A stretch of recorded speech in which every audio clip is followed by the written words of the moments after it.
Hello and welcome to the Oak Spring podcast, where we celebrate the legacy of Mrs. Bunny Mellon through the work of the Oak Spring Garden Foundation. I'm Chris Stafford and this is Season 2, Episode 11.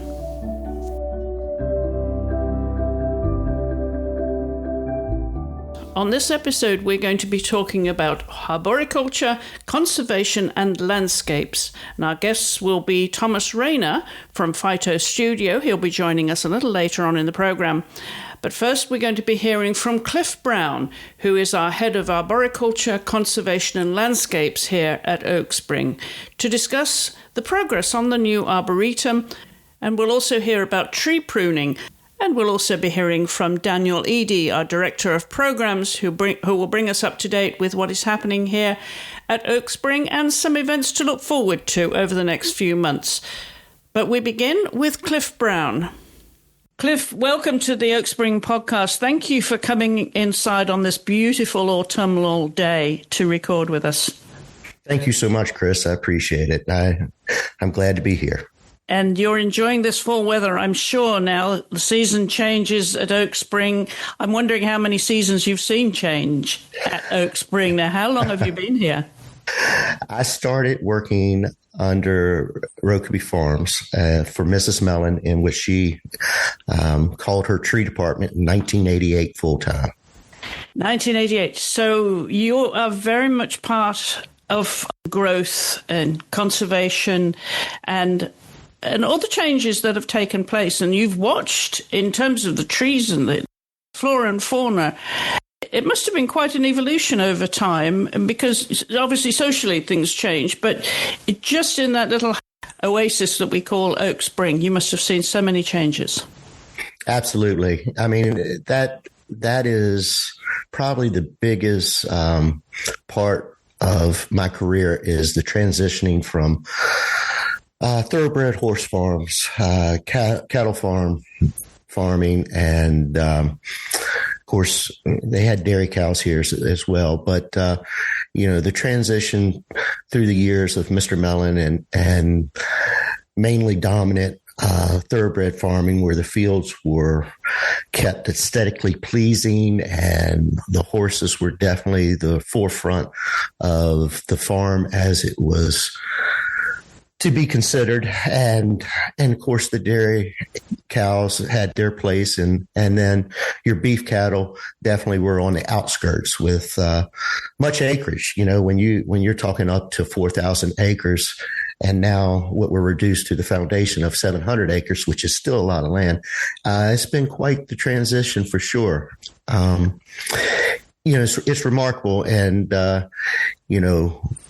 for me, the transition after Mr. Mellon's death in 1999 to Mrs. Mellon opening up the farm of Oak Springs Garden and transition to more of a horticultural atmosphere, but yet, some of the estate was being sold off or tended by others.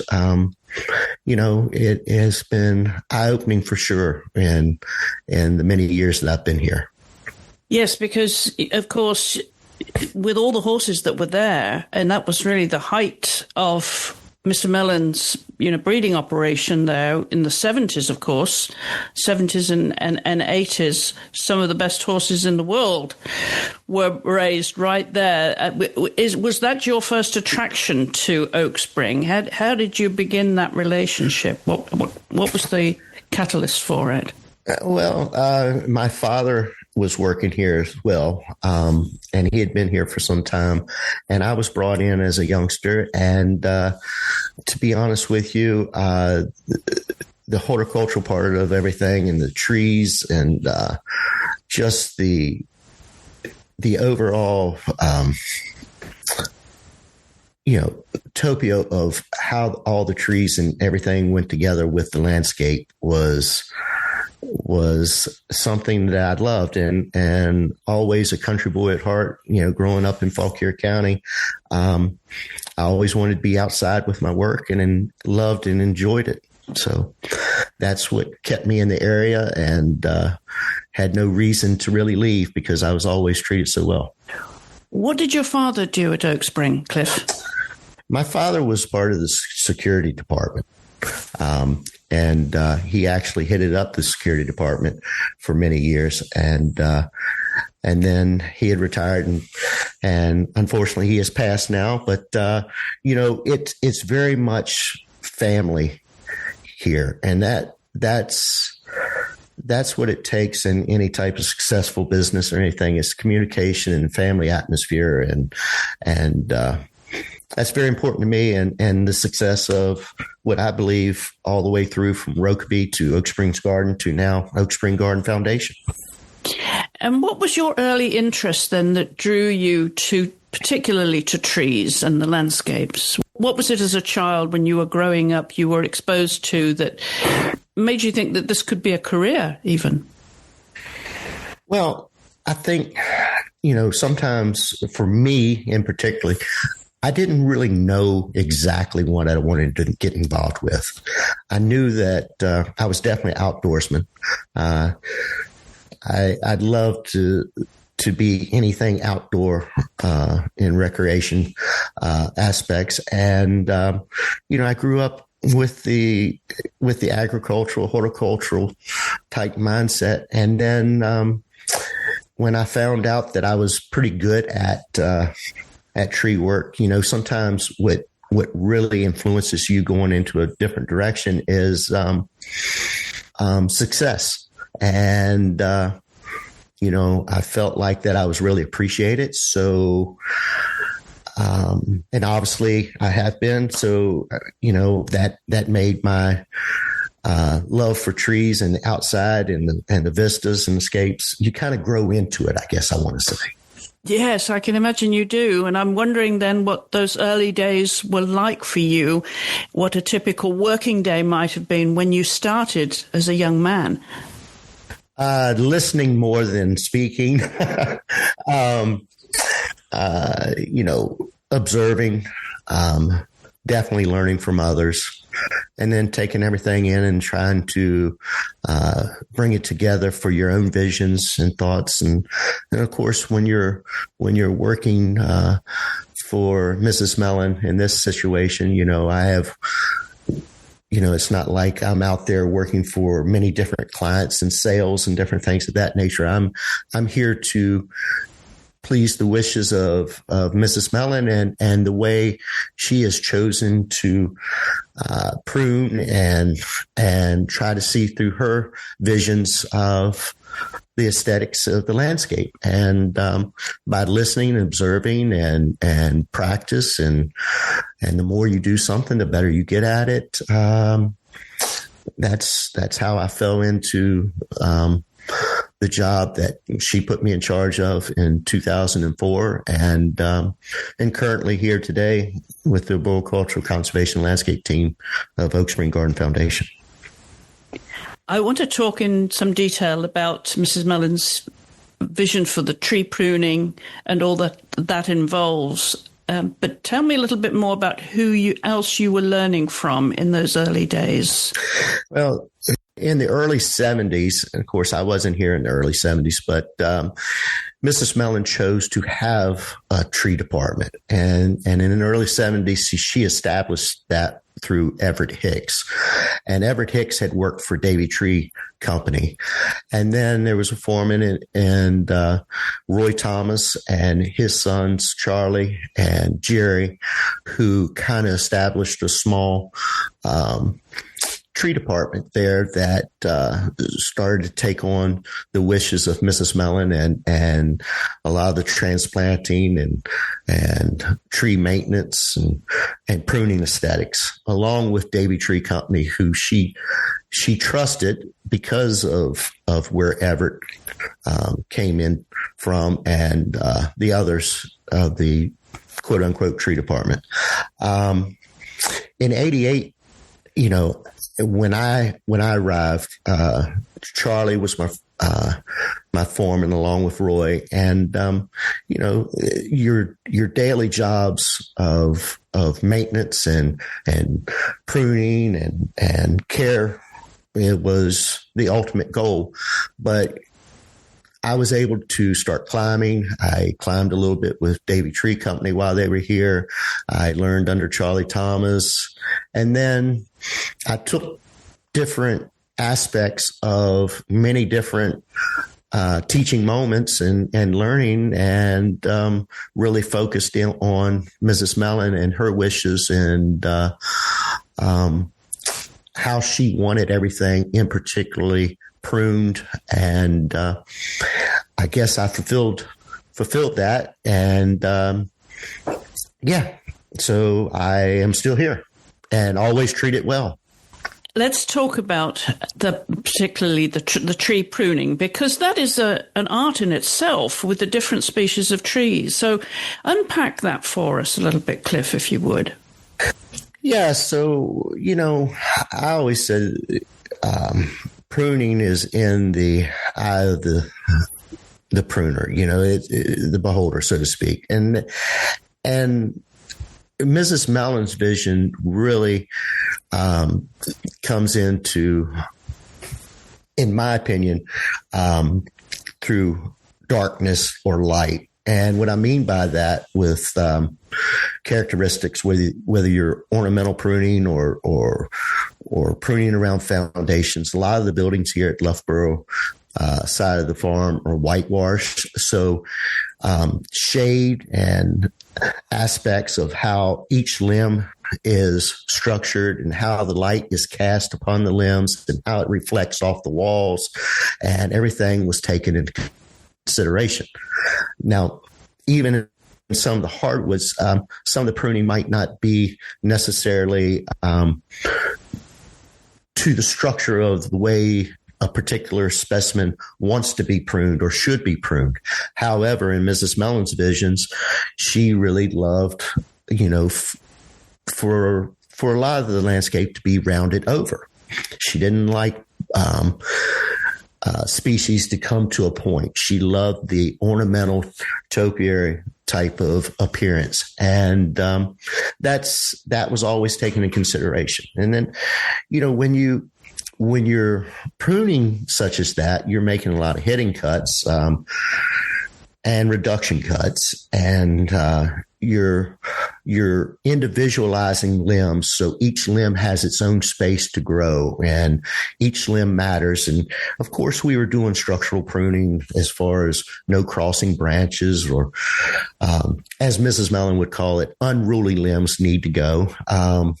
But you were pruning for also light, health, airflow, and the overall art of aesthetics that Mrs. Mellon chose. And I suppose also the elements too. Absolutely. The elements as well. It's a big part of it. Her historic garden is pretty enclosed with the wall structure around and airflow, and when you have a lot of flowers and different things of that, of course, you're always watering with your maintenance and stuff. But that also in Virginia's climate, you have a lot of humidity problems, so that tends to lead into more of a fungus issue and disease issues. So, with the trees and ornamental trees and different specimens that you have inside the garden, everything has to be tended to and thinned and properly pruned, so the correct airflow can help you out in your successes of the garden. And in different seasons too. Absolutely. Well, your different seasons will delegate the beauty, and each season has its own beauty. It's nothing prettier than to see that hawthorn that where a wet snow might have fallen and it's escaped on individual limbs that have been pruned out, and to see the red berries there for the birds, or a serviceberry shadlow that will have that same effect. It all goes hand in hand. Yeah. How many different species of trees would you have at Oak Spring now, Clif? Oh my. There is quite a few. I know that we have basically 49 native species across the foundation, which is 700 acres, and over 900 trees on the open ground. Now, we're steady adding to that as we're establishing an arboretum here, which is very exciting. And we're also working on other aspects of the foundation as well. I want to talk a little bit more about the new arboretum and how that's coming along, because that, as you say, is an exciting venture. But can you tell us any more about Mrs. Mellon's particular choice of trees and how that blended with the landscape? Because there's a number of factors that would have to be considered when you're developing, new trees and expanding, and as well as maintaining with the changing landscape. Because you referenced, of course, the previous uses of the land, which no longer livestock and horses specifically. And then, of course, changing to where we are today with no animals on the property at all. So that would influence the use of and development of the landscape. Can you unpack that again a little bit more for us about how she made those choices with the trees and taking into account the landscaping changes? Well, my belief is she always loved each tree to have its own individual space. And she definitely loved all aspects of her fruit trees. Anything that was fruit tree related, from apples to stone fruits to citrus to hawthorns to crab apples, and all that was in her decision making in and around her gardens. But she also loved her large oaks, and if you're ever here on the foundation, willow oaks had to be a prominent pick of hers, because they grow fast, and there are definitely many willow oaks in and around, purposely put in around the main house and the broodmare barn area and the entrances as you go forth. She would pick. She definitely loved anything that would bloom with white blossom. Loved white blossom. She loved, your ordinary sycamore. And sycamores were prominent around here as well. I would believe that they were prominent trees that she loved so much because of how they have that whitewash appearance on the bark, and how they go from a gray to a whitish tree as they age. But I can guess, but she just loved for each tree to have its own space and how it stood strong. Even to the black gums, she loved those as well.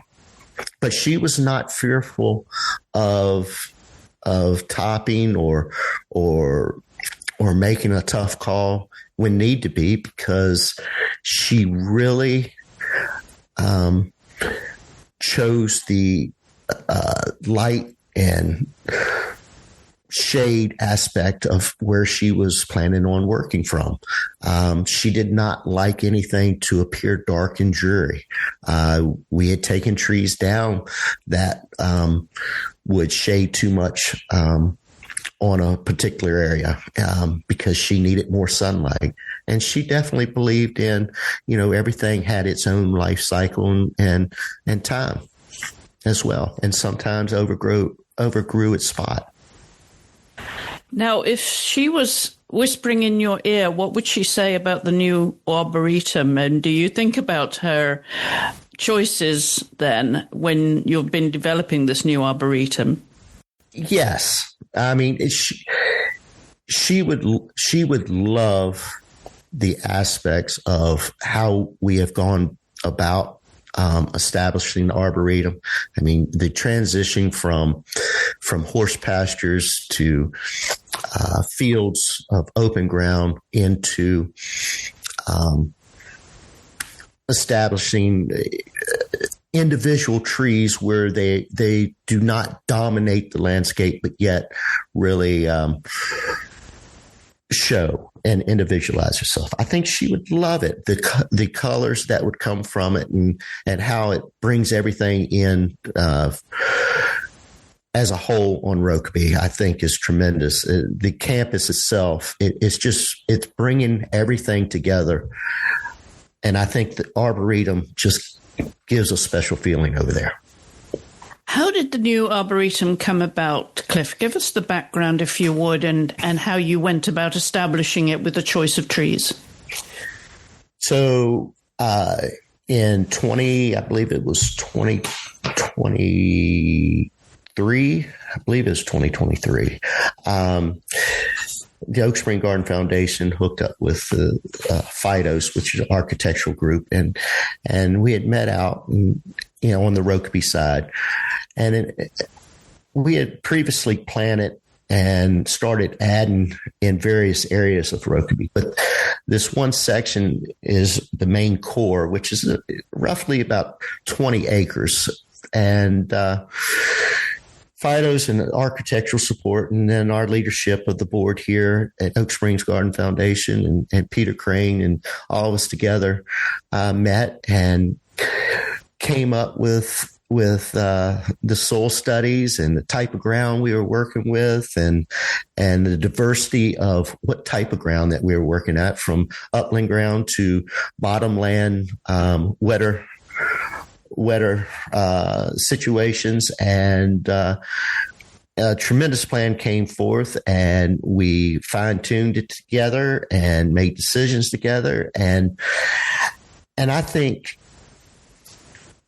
it's a tremendous ad for Oak Springs Garden, and very exciting times, and not overdone, I think, is the best way I would put it. We're talking about 21 trees per acre in comparison to other arboretums that are usually, 60 to 80 trees per acre. So back to Mrs. Mellon's wishes of individualizing trees where you can get that special feel of each species, and an educational part of things too. And I know I'm kind of rambling here, Chris, but this everything comes together, and sometimes there are not words to express.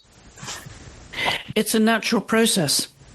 It is very much so. I mean, it is always gaining. We are just starting some meadow enhancements. With your arboretum, your tree canopies will take your sight lines, and everything was taken in consideration to the vistas, to the mountains, and from different dwellings and different sight lines here on Rokeby. And it's really going to be very, very, very special. And it already is. What trees did you plant? We have planted up to, let me see, I've got a few bulletin notes here. We have planted up around to about 154 trees so far in the Arboretum. And the biggest thing that is going to hold this together is the oak species. So we have up to 21 different oak species that is going to bring all this together, and we have everything from white oaks to southern red oaks to overcup oak, scarlet oak, swamp chestnut, water oaks, willow oaks, pin oaks. So there is a big variety of species of oak trees, which goes great with the name of Oak Springs Garden Foundation for sure. And then we have some exotics as well. And, we have some dogwoods, we have elms, we have just the persimmon. We have, Carolina bell, silver bell. So we have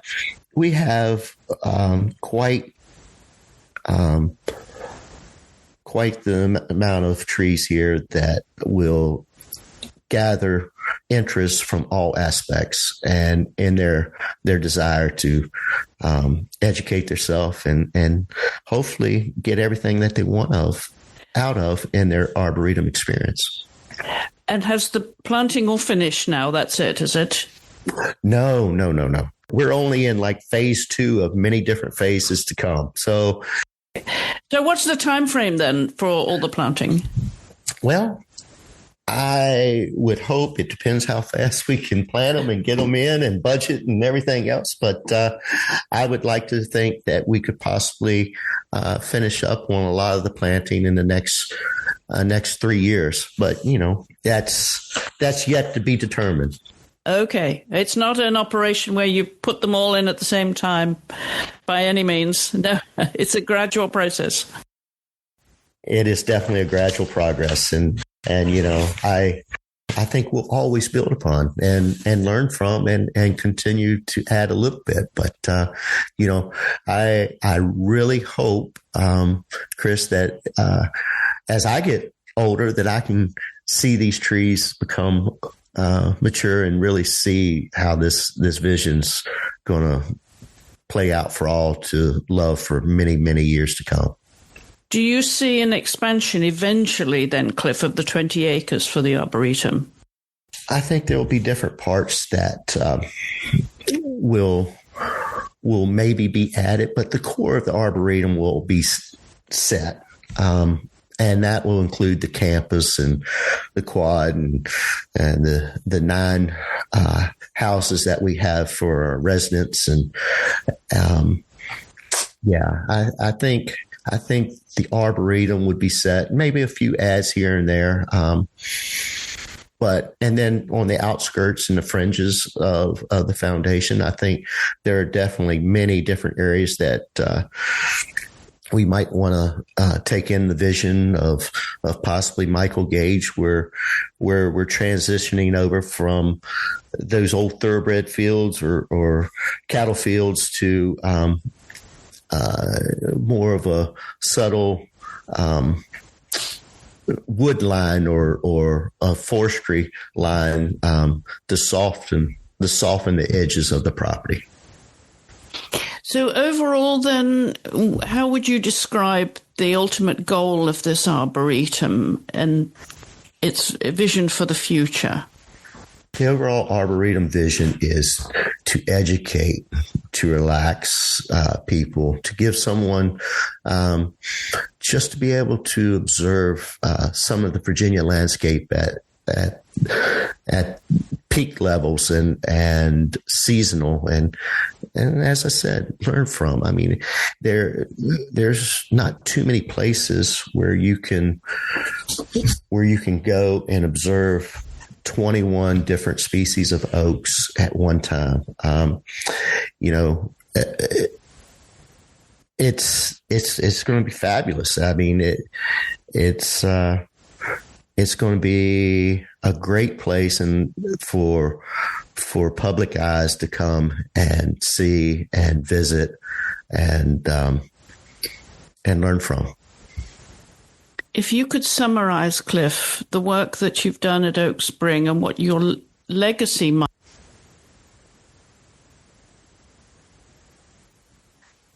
I started off by saying listening. I like to be a person to please, and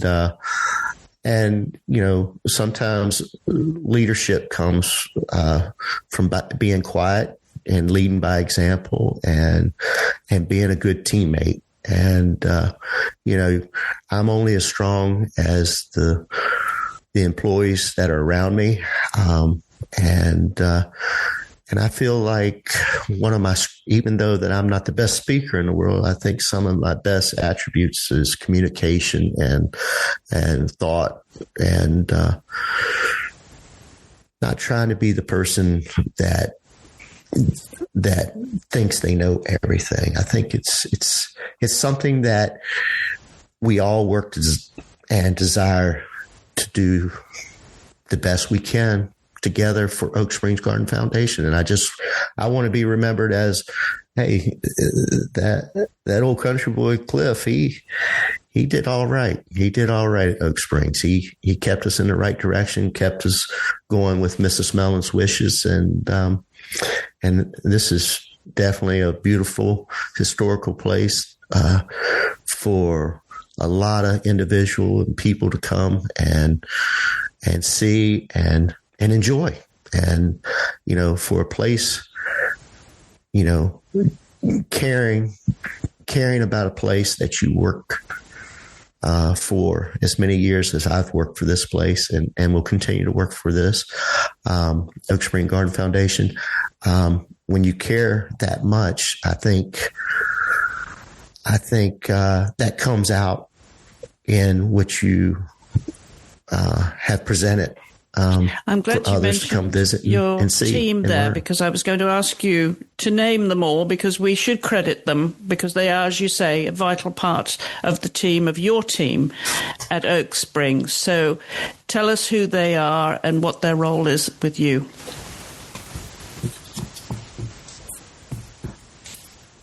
Yeah, I have Randy Pierce. Randy Pierce is underneath me as kind of my foreman. He has worked here for Oak Spring / Rokeby for up to 20 plus years. So he has a lot of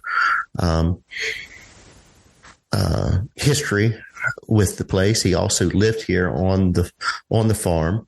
Also have Stanley Champ, who had worked closely with Miss Mellon, and knows a lot about Mrs. Mellon's wishes and how she did things as well. Curtis Worth, and he had worked here quite a while as well. He had worked with Oak Spring Garden and Rokeby, so he has about 20 years experience here on the farm. And then I have opened up and got some younger help as well from John Harrell, great individual. He has taken on a lot of my pruning duties, and I've worked closely with him, and he's got a very good eye to pruning and learning all the time. Samuel Heath is an apprentice that we hope to get to become full-time here shortly. And David Graham, and he's great as well. I mean, it's all aspects, and the closer you can work with your people and really enjoy each other's company, the more success that you'll have. And I have a great team. I've been blessed with that. That's for sure. I'm so glad that we had the opportunity to hear from you, because what you're doing obviously is vital to the future of Oak Spring. So thank you for taking time to come indoors on this beautiful fall day and share this with us. Thank you so much.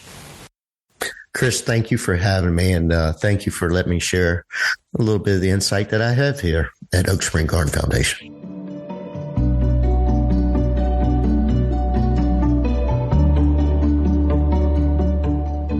Well, joining me now is our Director of Programs here at Oak Spring, Danielle Eady. Danielle, good morning. How are things out in the field this morning?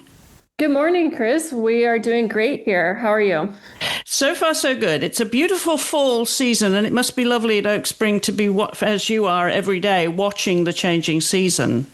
Yes, absolutely. Yeah.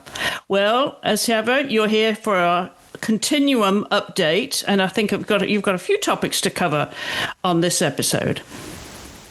Yes, so in this episode, we were excited to have Thomas Rayner and Clif Brown discussing our arboretum planting, which is over on the Rokeby farm side of our property. That's right by where the residents live when they're here on site, next to their studios, as well as next to our biocultural conservation farm. So that's a really large project that we're excited to see grow. And of course, with an arboretum, it's going to take 5, 10, 15, 20 years to really materialize. So we're excited to see how that develops over time. And of course, having Clif Brown's knowledge as an arborist that works so closely with Mrs. Mellon is incredibly valuable to our team. Yes, absolutely. And we'll watch that with interest as that continues to build, of course, as you say, over years to come. News on some residences and what that looks like now as we wrap up the season? Yeah, so November is the time of year where our residency season draws to a close. So we just saw our last group of perennial residents. So that's our name for alumni, people who have been here once. We will sometimes have a special session where they can apply and come back and see us again. So we had just over 10 residents join us this past fall for 2 to 3 weeks.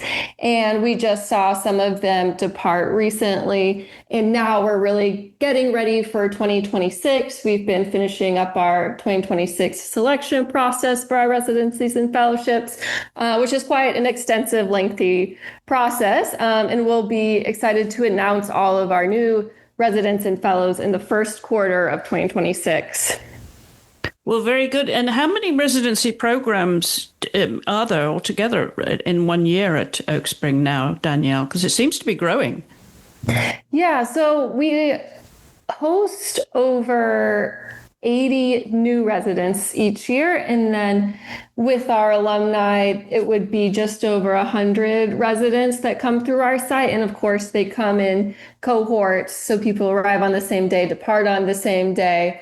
So we'll have about 7 or 8 cohorts per year, including alumni. And short courses as well. Keeps you pretty busy, doesn't it, through the year? Yes, we stay quite busy. So we're also getting ready for our 2026 short courses, which will start in March of 2026 with Jason Delaney's From Wild Origins course, which is about bulbs, the history of bulbs, growing bulbs. Jason Delaney is incredibly knowledgeable and the owner of PHS daffodils. And then we'll have our garden class with Holly Scoggins. So some of those opportunities are online for people who are interested in submitting an application to come and stay with us. So those classes are usually 5 days, sometimes 3 days. We provide housing, meals, and it's a really good time to join a community. You live alongside the other students, usually 9 to 12 people per class. You have your meals together. You spend time with our staff. So it's a good intimate learning experience, I would say. Friendships and memories made. Exactly. Yes. Well, it is coming to that time of the year where we're looking forward to the harvest dinner. Tell us more about that. Yes. So every November we host a Celebrate the Harvest dinner, which is an opportunity to be grateful for our growing season at the Biocultural Conservation Farm, and to celebrate the amazing veggies and produce that they have grown and shared with our community there. So that will be later this month, and it's a multi-course meal that our chef Jason creates, and there are pairings as well. So you can expect to see some of the special and exciting crops that they're growing at the farm featured in that meal. And how do listeners find out more about that or get tickets to the dinner, Danielle? Tickets for that are available online. So if you just go to osgf.org and then you go to programs, 1 day events, the tickets will all be for sale there. Okay. Well, before we know it, we're into the holiday season very shortly. And also in December, an exciting opening at the gift shop, which is a real enticement there to do your holiday shopping.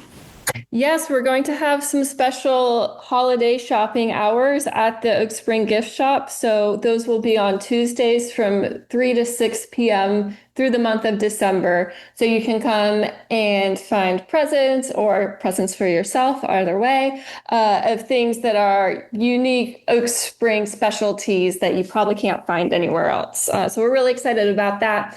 People can also get tickets for that on our website under osgf.org, programs, 1 day events. The tickets are free, but that's just so we have a head count of who's coming. I must say, those gifts are just getting more and more delightful. You're doing a wonderful job down there. I don't know who is responsible for the gift shop and the inventory. Is that Kathy?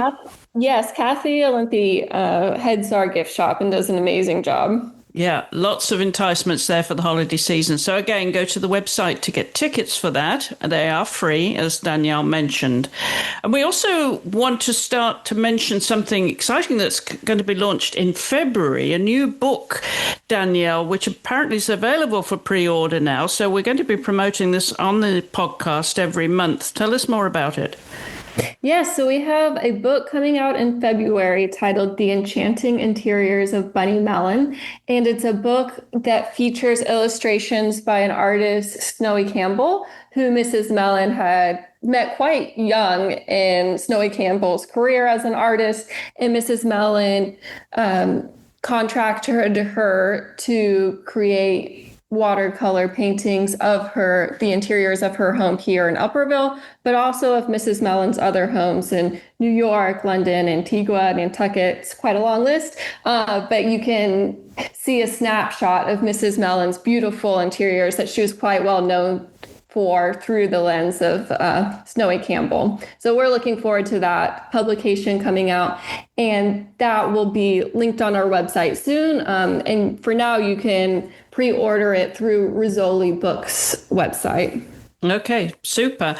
And finally, we want to mention an ongoing conservation project that I know you'll have more details of in future months, but let's get to know a little bit more about what's going on there at the, now famous greenhouse. Yes, so we have a very special greenhouse on site that features a trompe l'oeil painting, or trick of the eye. It's a painting that Mrs. Mellon commissioned in 1959, and she worked very closely with the artist to pick out every detail. Some of her favorite baskets are included. Her wedding ring is featured. So it's really a beautiful space, and it functioned as a working greenhouse. So while it was beautiful, definitely there was some work that needed to be done.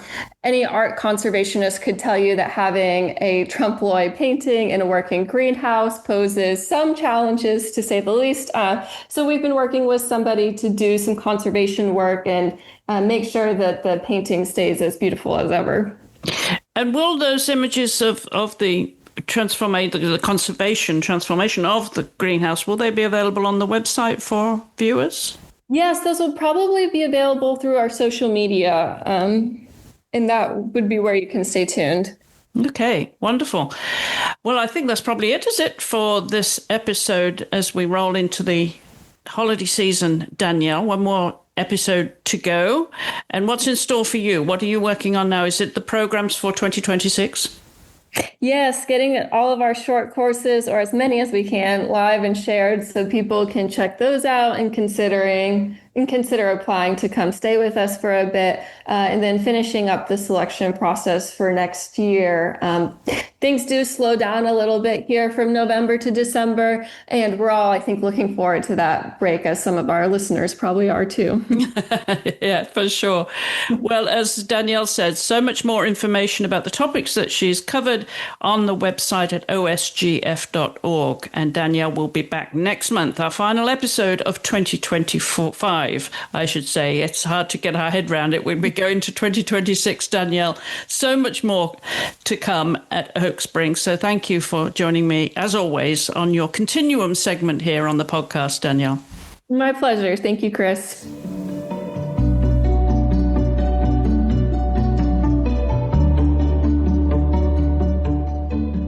Well, joining me now is Thomas Rayner, who is the design director and co-founder of Phyto Studios, to talk about his role and contribution to the work here at Oak Spring. Thomas, welcome to the podcast.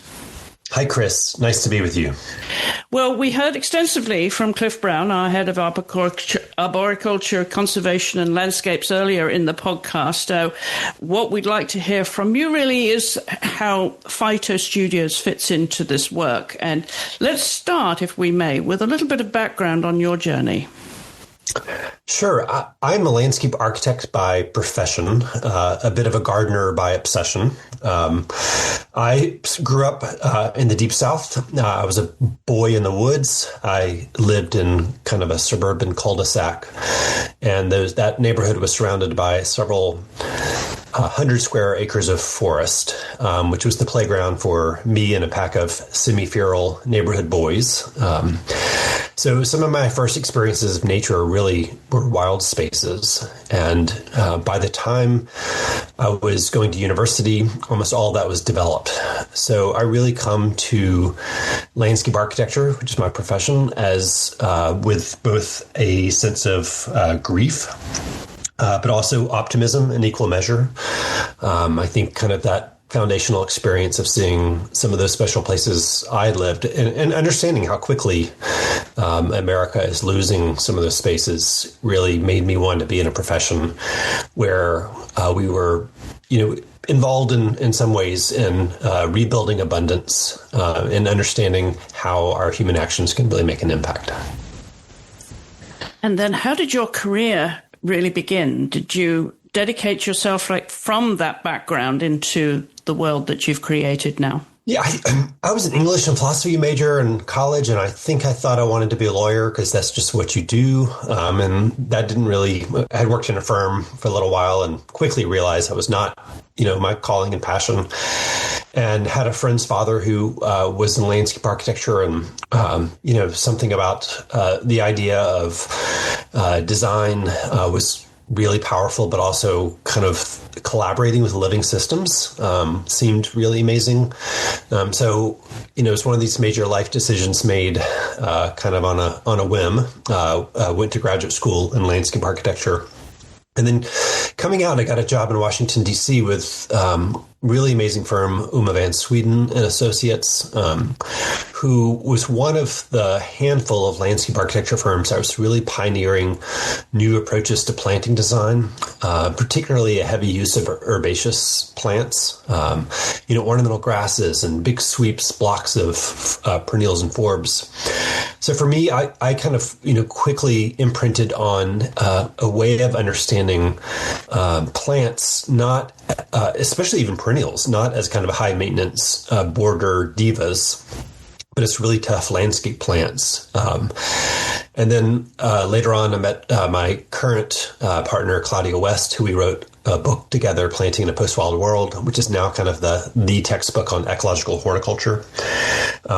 Really kind of a shift away from thinking about plants as ornaments. Kind of in America, so often plants are used as the ornamental meatball or the parsley around the pot roast of the buildings. And we're, very interested in understanding plants not as objects, but as systems, and systems that can do things differently in our landscape. So a lot of our work at Phyto is really grounded in a systems-based understanding of plants, and really wanting to elevate planting design, not as decoration, but as essential infrastructure for a future that really needs more biodiversity and really needs plants to do things in our cities and suburbs and towns in a different kind of way.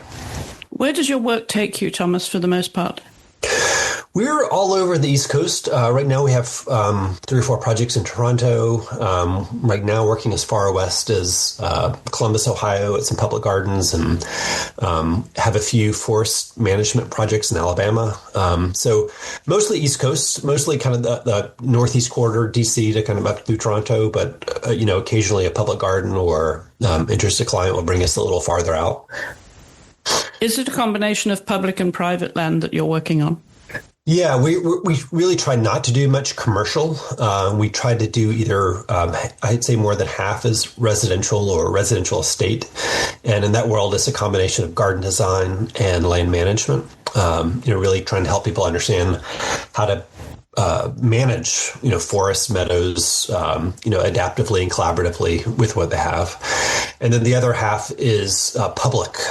So that would be either things like public gardens, public parks, waterfronts, streetscapes, kind of like places where cities are looking to have ecological horticulture, have plantings that are really beautiful and immersive, but that they do things. They clean stormwater and have a lot of native species support pollinators.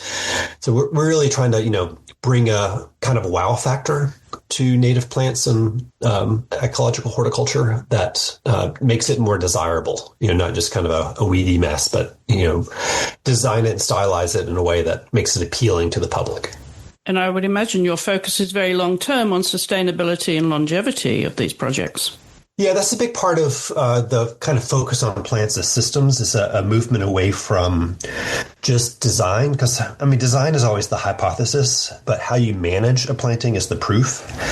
So, the maintenance, traditional garden maintenance is really all about freezing a landscape or plantings in place. But management is really kind of dancing together with a landscape. And so a systems-based approach really kind of moves away from this idea that every different plant gets a different maintenance regime. This one gets cut back, this one gets a little water, this one gets a little fertilizer. And we're trying to design systems where public cities, maintenance staff can just mow everything at once, can do manage the whole community rather than the whole system as these kind of big collective actions rather than, a lot of high input maintenance. And how did your journey lead to Oak Spring? We got a call from them. I think they knew a little bit about our focus on, kind of a plant-centric approach to landscape architecture. And Sir Peter Crane was interested in kind of starting this new arboretum, and I think understood well. I think we're just getting ready to start planting some trees, but started to understand, especially in that beautiful landscape of Oak Springs, that they needed a design framework to really help guide them to, how to place the trees and how to do it in a way that really amplified the assets of the land and didn't really turn it into a horticultural zoo, which we're really interested in. A lot of arboretums can be, such random collections where trees are not really related to each other. And his, vision was one in which we really thought we could amplify the beauty of the Oak Spring landscape, keep open views open in certain areas, really create density where we needed a screen, and kind of relate trees together in habitat vignettes that felt. I think we wanted to feel natural, not undesigned, but certainly felt like. It kind of echoes and amplifies the best part of the ways trees are naturally arranged in landscapes, as opposed to a more traditional arboricultural approach, which is kind of like like a zoo, animals in different cages, a bunch of trees from all over the world randomly scattered in a field. I'm assuming that when you get an assignment like this, then you walk the land first. What do you look for initially? Yeah, it was a beautiful field. It had, beautiful views from the Nora Mellon house. There's some views from cottages where many of the residents and some of the scholars who are visiting come in that have views of Bull Run. So in the kind of the top part of the field, we are very interested in kind of keeping it open. There's kind of a beautiful open agricultural character. And I think we were worried that too much clutter of trees could really weigh that down and kind of obscure some of the beautiful aspects of that. So that was a big part of it. And then in the back half, kind of more toward the round barn and where there was some existing forested tracts there, we understood this is a lower, wetter area where trees in certain densities really can be featured. And it's interesting, you think about a lot of American native trees, there's some trees that really make excellent specimens. There's some trees like a bur oak that by itself in a field as a wolf tree standing alone can be just a stunning specimen. And there are other species like tulip trees or basswoods, artilias that they're beauties in collection in big groups of them. So kind of understanding, because, they're kind of lollipop trees, they don't have a form that really lends themselves to specimen quality. So understanding kind of the characteristics of these trees, how they grow in the wild, and then, being able to translate them to different parts of the site, both in terms of a hydrological gradient where, some areas it's really dry, some areas it's really wet, but also in terms of what species lend themselves to being alone, being specimens, being kind of in clusters versus which ones are grouped versus which ones are forested. That really helped us kind of create a design framework that moved from very open areas where we could preserve view sheds and really just accent, with placement. And then other areas we could really kind of mass and absorb and create these immersive groves that people could wander through. How much of this is based on what has gone before and what has worked and what you dare to experiment with in the future on a brand new project like this? Yeah, I think almost all of our work is really grounded in an understanding of the ways plants want to grow in the wild. So with all of these tree species, we were very much looking at natural precedents. And that was a lot of, even some of the early design conversations, lots of image boards of, what does savanna-like landscapes look like? The bur oak savannas where you have kind of open grassy lands and a few trees dotted in areas. Like, what does that look like? How are the trees clustered? How do they feel? Versus other areas of this new arboretum are going to feel more like a floodplain forest where it's, the ground is wet, it's much flatter. You have these dense groves. So we're looking at kind of natural precedents as a ways of informing the design. And that really helps us understand, which species want to be in which areas, how to create a kind of smooth gradient between these kind of open specimen landscapes and then kind of these denser groves.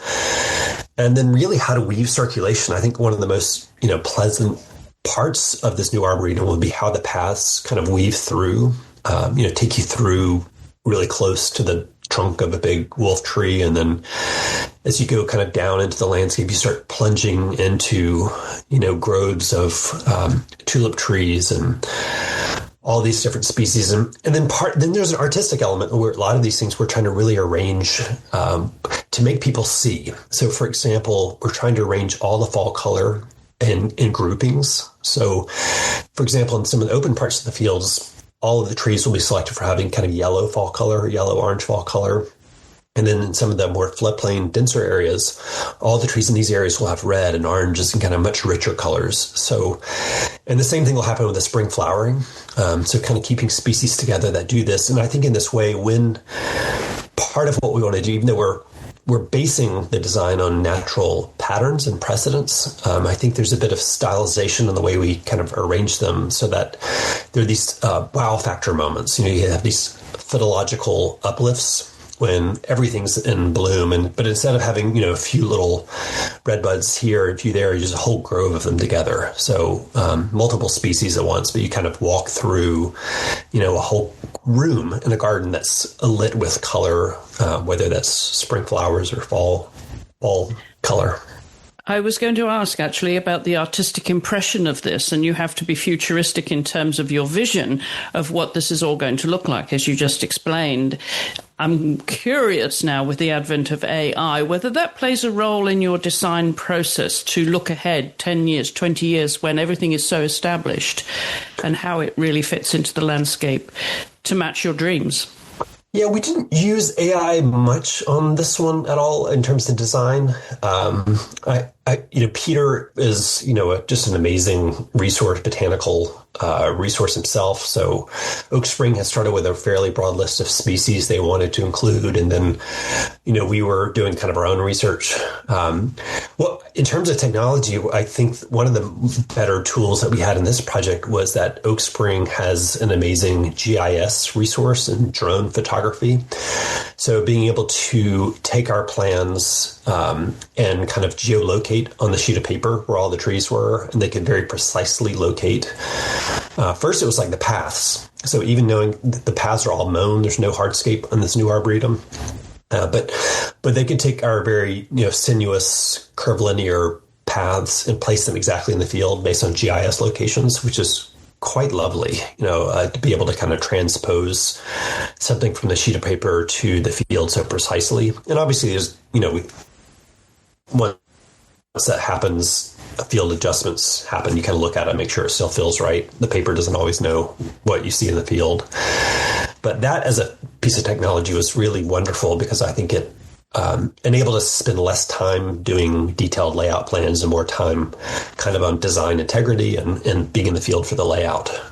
So that was quite a nice piece of technology that enabled kind of, I think, a more fluid transition from paper to construction.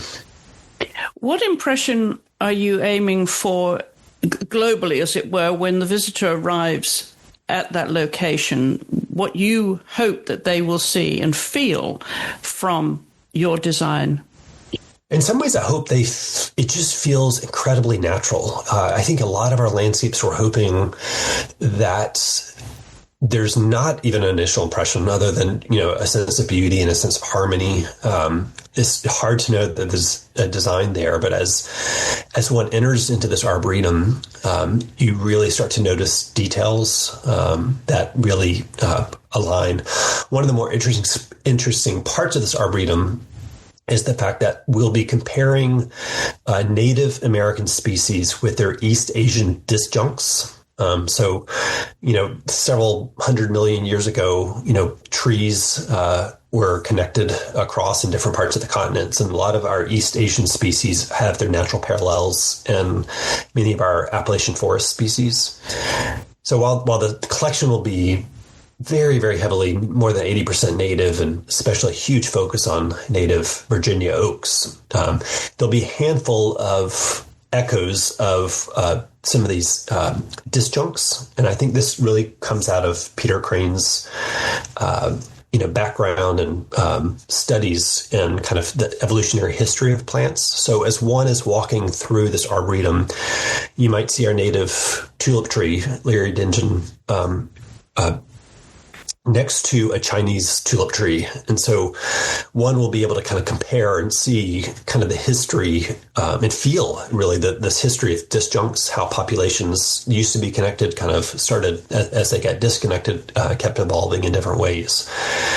So little things like that, you kind of have just a beautiful space to be in. But once you kind of get in there, you can start kind of noticing the subtle details between evolutionary history, between species from different parts of the world, between collections of trees of similar morphology that kind of change as you move through the site, from finer texture in the open fields to big, bold, coarse textures as you get into the swampier wetlands. Really all those things that amplify a sense of place and a connection of plants to a very specific location. And how will your collaboration with the team here at Oak Spring roll out in the future then as the Arboretum grows? I think one of the things that we work with them very closely was to create a plan that could evolve. They're initially, I think they were getting close this year to planting half of the total 400-ish trees that they want to do. But the second half, many of the species will be species that they acquire, because especially some of these East Asian disjuncts, many species are not even in cultivation that they want to plant. So we wanted to have a framework that was flexible enough to allow Peter and Rachel and Clif and some of the people in the team, if Morton Arboretum or one of another peer institution has a really rare or special species that we didn't anticipate in the plan, they would have a design framework where they know, okay, we could put this kind of tree in this location and it'll still, really harmonize with the rest of it. So some coordination around that. We've had some coordination around how to procure the trees going forward. But as you know, this team is a crackerjack, top-notch group of professionals in landscape and horticulture and so many other things. So we really wanted to have a plan that they could just run with without having to come back to us all the time with lots of questions. And so far, they've really done that in an amazing way. It's been amazing to see how it's really getting going and getting established. Is there anything else you would like our listeners to know, Thomas, about the work of Phyto Studios here at Oak Spring? Yeah, I think going back to this balance between grief and optimism, I had when I lost the forest I grew up in as a child. I think we're all living in times where future nature is not. We have a lot of questions. The earth has got many challenges ahead, but we believe deeply in the role, what we can do now. And we are incredibly optimistic about the way that future nature can be built.